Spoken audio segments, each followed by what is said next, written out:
Bonsoir à tous, merci de nous accueillir chez vous. Nous sommes samedi 8 avril 2017. À l'instant, sur votre écran, l'autre journal, l'actu vue autrement par la rédaction d'Espace TV. Au sommaire présidentiel en France, décryptage de plus de 3 heures de débats ce week-end entre les candidats en lice. Cette fois-ci, personne d'entre eux n'a été oublié puisqu'on en parle dans la deuxième partie. Nous donnerons la parole aux citoyens. C'est un rituel pour nous. Les vrais gens s'expriment dans l'autre journal. Élysée 2017, c'était le grand débat chez nos confrères de CNews, BFM TV et RMC.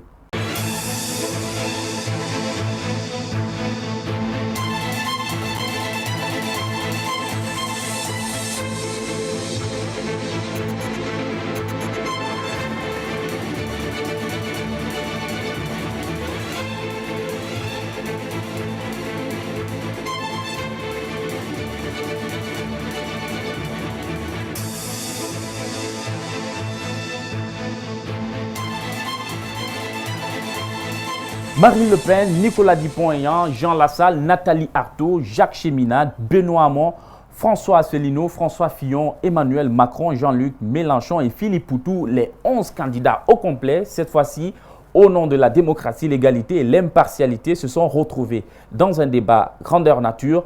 Et bien avant, quelques jours plus tôt, un des candidats, en l'occurrence Nicolas Dupont, avait boudé une interview sur France 2 pour exprimer son indignation quant à la partialité des médias français, dit-il. J'ai le devoir aujourd'hui de quitter votre plateau.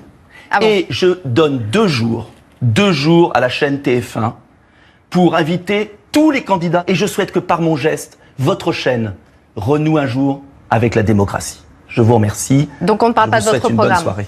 Merci madame.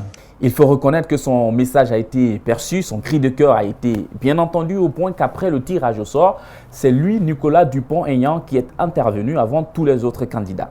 Nicolas Dupont-Aignan, vous avez été tiré au sort. Comment vous présentez-vous aux Français ce soir?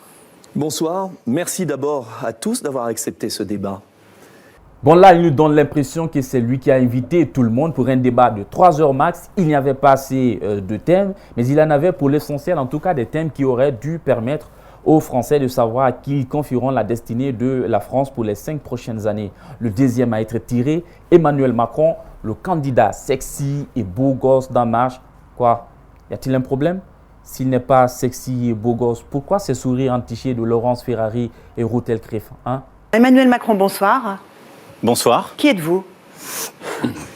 Bonsoir à vous. Bonsoir à vous toutes et tous. Parmi les candidats, il y en avait un dont la candidature est motivée par la rage contre le système. Un système qui le fuit entre les doigts, qu'il ne comprend pas et qui l'énerve en plus. Jacques Cheminade, bonsoir. Comment vous présentez-vous devant... Je suis un homme en colère contre tous ces héritiers d'un système qui sont ici et qui n'ont pas voulu prendre le taureau financier par les cornes. Chaque jour, plus d'un agriculteur se suicide, plus d'un travailleur indépendant se suicide. Il y en avait un autre aussi qui est venu de loin et qui n'oublie jamais de rendre hommage à sa petite famille. Ah, si seulement cela suffisait. Jean Lassalle, qui êtes-vous? Comment vous présentez-vous aux Français ce soir? Mes chers compatriotes, je suis fils de berger, frère de berger, je l'étais moi-même. Pascal, la parisienne, est venue me donner 4 enfants dans mon village. Ah tiens, il n'est pas le seul pour qui la famille compte beaucoup. François Asselineau aussi. Bonsoir monsieur Asselineau, allez-y, présentez-vous. Eh bien bonsoir, j'ai 59 ans, je suis marié, j'ai 2 enfants et comme des millions de Français, je suis quelqu'un d'origine modeste. La classe ouvrière était bien représentée. Lui, il a été le candidat le plus ouf de la soirée, un véritable showman. Mesdames et messieurs, je vous présente Philippe Poutou, le candidat NPA. Qui êtes-vous, Philippe Poutou? Bonsoir. Bonsoir à toutes et tous. Donc moi je suis ouvrier à l'usine Ford à Bordeaux. Et à part Nathalie Arthaud autour de ses pupitres, je crois que je suis le seul à avoir un métier normal, un travail normal. Et justement, on nous met dans la peau du petit candidat, de celui qui représente rien, de celui qui n'a pas sa place ici. Ben, je crois qu'on peut parler, nous, au nom de millions de gens. Tac! Première gaffe, il a failli dès les premières minutes de son intervention. Règle numéro 1, ne jamais se sous-estimer. Quelqu'un peut le lui rappeler, s'il vous plaît? Laurence, Ruth? Merci Philippe Poutou. Il n'y a pas de petits et de grands candidats sur ce plateau, il n'y a que des candidats, monsieur Poutou. Vous l'avez remarqué puisque vous êtes 11 et nous aussi nous le remarquons. Merci à tous d'avoir plus ou moins respecté votre temps de parole. Merci. Ce que l'on sait aussi est il était content de partager le plateau avec tous ses aspirants et cette euphorie a été souvent lors de ses interventions guidée par son ressentiment contre les patrons. Mais déjà, il faut partir de la situation actuelle. C'est 6 millions de chômeurs, un peu plus, chômeurs et précaires. Une grosse souffrance, des niveaux de vie qui se sont dégradés fortement. Et de l'autre côté, des richesses énormes, des profits énormes, 75 milliards de bénéfices pour les grosses entreprises, pour celles du CAC 40, des actionnaires qui se gavent avec à peu près 55 milliards d'euros donc l'année dernière. Tout ça, c'est en hausse, en grosse hausse. La question, M. Poutou, est de savoir comment créer des emplois si vous étiez élu président de la France. Non mais là je suis en train de répondre tranquillement, donc après vous inquiétez pas, mais non mais là c'est des mesures. Nous on pense que c'est des mesures autoritaires. Jean Lassalle a répondu aussi à la question sur la création des emplois. Il est resté tellement versé dans ses prises de notes qu'il n'a pas vu son temps de parole s'écrouler. Je ne peux pas m'empêcher de le faire. 300 000 euros de dette par minute, 200 fermes agricoles qui disparaissent toutes les semaines, 30 suicides par jour.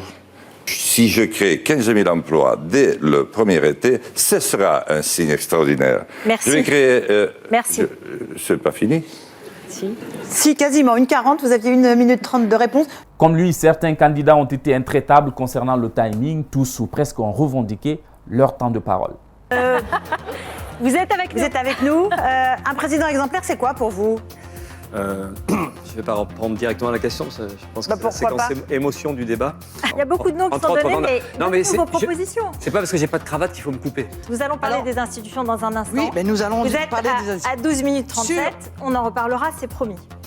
Donc vous me coupez la parole là? Non. Oui. Donc vous me coupez la parole, c'est bien ce que je dis, ok. Oui, allez, Benoît Hamon. Aujourd'hui, à laisser les communes, les collectivités territoriales, tout non, merci, vous avez exposé une de vos mesures principales, Benoît Hamon. Moi, j'ai beaucoup de retard, donc je termine. Non, vous n'avez pas beaucoup la de démocratie retard. territoriale comme la démocratie sociale. Plutôt que de revendiquer, Philippe Poutou, le pauvre des patrons, se plaisait, lui, à sonder son niveau d'intervention auprès de ses militants. Continuez le lien presque charnel. Merci à tous de nous suivre. Ce n'était qu'une partie remise. Nous avons donné la parole aux citoyens. Ça sera dans la deuxième partie, juste après la pub.